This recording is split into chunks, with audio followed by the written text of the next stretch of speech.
السلام علیکم ورحمۃ اللہ وبرکاتہ۔ قال النبی صلی اللہ علیہ وسلم اذکروا محاسن موتاکم۔ سامعین، اللہ رب العالمین نے جناب محمد الرسول اللہ صلی اللہ علیہ وسلم کو انسانیت کے لیے ایک نمونہ عمل، ایک اسوہ حسنہ بنا کر بھیجا ہے۔ جو آدمی حضرت نبی اکرم صلی اللہ علیہ وسلم کی تعلیمات کی پیروی کرے گا تو اس کے لیے یہ پیروی کرنا کامیابی کی ضمانت ہے، اور جو بدنصیب جناب محمد الرسول اللہ صلی اللہ علیہ وسلم کی اتباع سے محروم رہے گا، یہ اس کی ابدی ناکامی کی دلیل ہے۔ حضور اکرم صلی اللہ علیہ وسلم نے فرمایا کہ تم اپنے دنیا سے جانے والوں کے محاسن بیان کرو، ان کی خوبیوں کا تذکرہ کرو۔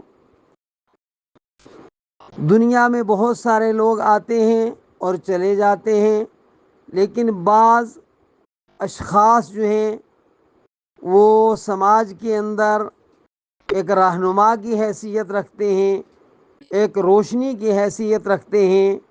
جناب سید مشتاق بخاری خطہ پیر پنجال کی ایک عظیم المرتبت شخصیت تھیں۔ وہ ہمارے ضلع کے ایک مایہ ناز سپوت تھے۔ انہوں نے اپنی زندگی کے اندر بہت سارے کارہائے نمایاں انجام دیے۔ ان کی خدمات کے دائرے کا ایک حصہ وہ ہے جس کو کسی ایک جماعت یا ایک طبقے کے ساتھ ہی نہیں جوڑا جا سکتا، بلکہ بلا کسی تقسیم و تحدید کے انہوں نے خطہ پیر پنجال کی تعمیر و ترقی کے اندر اپنی خدمات انجام دیں۔ ہاں، ان کی خدمات کا ایک حصہ اور ایک دائرہ وہ ہے جو انہوں نے اپنی پہاڑی برادری کے لیے انجام دیا، اور اپنوں کی بھلائی کے لیے کام کرنا، اپنوں سے ہمدردی کرنا، یہ شریعت اسلامیہ کے اندر مستحسن ہے، محمود عمل ہے۔ بہرحال جناب سید مشتاق حسین بخاری ایک بہت ہی قابل احترام خانوادہ کے چشم و چراغ تھے، اور مختلف شعبۂ حیات کے اندر ان کی سیاسی سماجی خدمات ہیں۔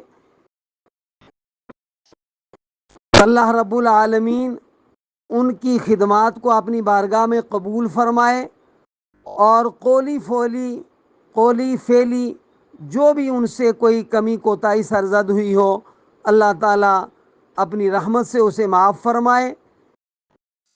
انسان جب تک زندہ ہوتا ہے اس کے ساتھ ایک ادب کے دائرے میں رہتے ہوئے، سلیقہ مندی کے ساتھ، مومنانہ اخوت کا پاس و لحاظ کرتے ہوئے، انسانی اقدار کو سامنے رکھ کر اختلاف رائے کی ہر آدمی کو گنجائش ہے، لیکن جب ایک انسان دنیا سے چلا جائے تو حضرت نبی اکرم صلی اللہ علیہ وسلم کی تعلیم یہ ہے کہ اس کی خوبیوں کا تذکرہ کرو۔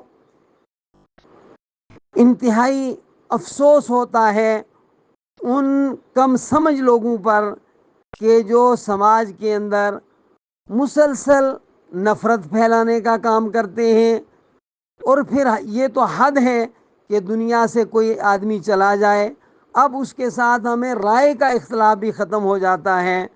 تو جو لوگ اس قسم کی تحریریں لکھتے ہیں، تبصرے کرتے ہیں، گفتگو کرتے ہیں، ہم ان سے کہیں گے کہ لکھنے کا، بولنے کا، کچھ کہنے کا پہلے سلیقہ سیکھو، اور پھر لکھو، پھر بولو، ورنہ خاموشی اچھی بات ہے، خاموشی اختیار کرو۔